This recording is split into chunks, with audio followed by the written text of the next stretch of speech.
అమ్మా ఏంట్రా? ఒక చాక్లెట్ ఇవ్వవా? చాక్లెట్ తింటే పళ్ళు పుచ్చిపోతాయి. చిచ్చి, మీ పెద్దోళ్ళు ఉన్నారే, మా చిన్నోళ్ళకి ఏం కావాలో ఎప్పటికీ తెలుసుకోలేదు. అమ్మా నీకు ఒక కష్టం అడుగు. నువ్వు ఆన్సర్ చెప్పకపోతే నాకు చాక్లెట్ ఇవ్వాలి.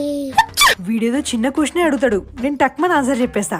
అప్పుడు చాక్లెట్ ఎగ్గొట్టేయచ్చు. సరే అడుగు. ఎలిఫెంట్ జనవరిలో కన్నా ఫిబ్రవరిలో తక్కువ నీళ్ళు తాగుతుంది. ఎందుకు? జనవరిలో దానికి ఎక్కువ దాహం వేసింది, ఫిబ్రవరిలో తక్కువ దాహం వేసింది, అందుకే. కాదా? జనవరిలో ఎక్కువ ట్రావెల్ చేసింది, ఫిబ్రవరిలో తక్కువ ట్రావెల్ చేసింది, అందుకే. కాదా? సరే నువ్వే చెప్పు. ఎందుకంటే జనవరిలో 31 డేస్ ఉంటాయి, కానీ ఫిబ్రవరిలో 28 ఉంటాయి. అందుకే నాకు చాక్లెట్.